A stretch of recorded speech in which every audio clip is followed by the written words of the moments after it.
Friends, आज हम एक और इम्पॉर्टेंट क्वेश्चन डिस्कस करेंगे कि which anti coagulant used in blood collection, यानी कि ब्लड कलेक्ट जब किया जाता है किसी भी डोनेशन के लिए, तो उस ब्लड के अंदर कौन सा एंटी कोगुलेंट यूज़ किया जाता है ताकि वो जो ब्लड है वो अपना प्रॉपर फंक्शनल स्टेट में ही स्टोर हो सके, उसके सेल्स जो हैं वो प्रॉपर स्टोर रहें और वो प्रॉपरली ट्रांसफ्यूज़ हो जाए रिसिपिएंट को।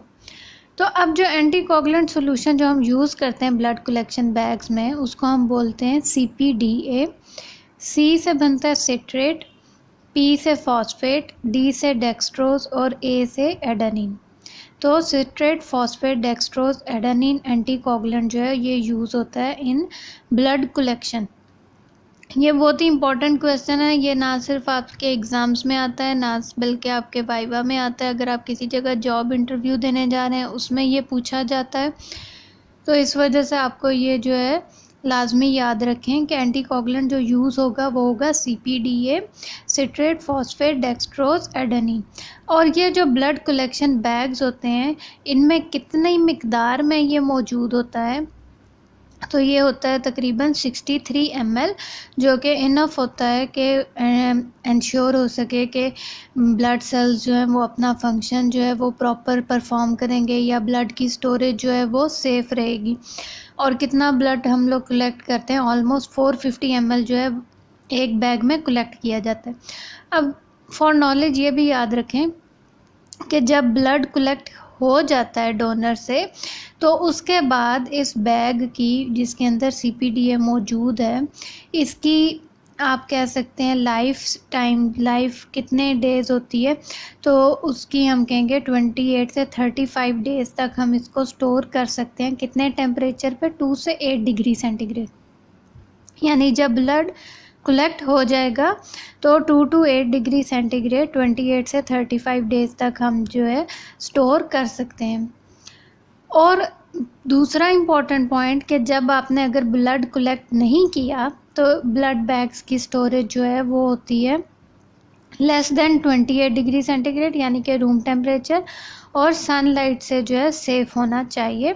और ऑलमोस्ट जो है शेल्फ़ लाइफ जो होती है वो 2 ईयर से 3 ईयर बैग्स की होती है, जो कि जब सप्लाई होते हैं तो वो फॉयल इन्वेलप जो होता है, मिसाल के तौर पे बैक्स्टर फेनुअल ब्लड पैक्स, उनमें ये आते हैं बैग्स, तो उनके लेबल पे एक्सपायरी जो है वो लिखी होती है। तो अब आपको याद हो जाना चाहिए कि अगर आपसे पूछा जाता है कि which anticoagulant used in blood collection, तो आपका आंसर होना चाहिए कि the anticoagulant used in blood collection bag is CPDA, citrate, phosphate, dextrose, adenine. और अगर ये पूछा जाए कितनी क्वांटिटी में मौजूद होता है एक बैग में ये एंटीकोगुलेंट, तो mostly blood collection bags contain 63 ml CPDA, which is sufficient to anticoagulate and ensure the viability of blood cells.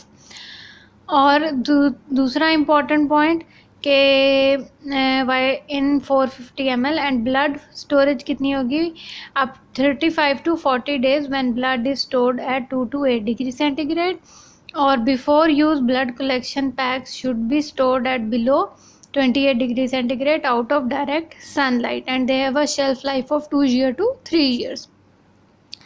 तो ये एक छोटी सी वीडियो थी जिसमें एक इम्पॉर्टेंट पॉइंट को डिस्कस किया। आई होप कि आपको आज का लेक्चर, आज का पॉइंट जो है वो समझ भी आ गया होगा और अच्छा भी लगा होगा लेक्चर।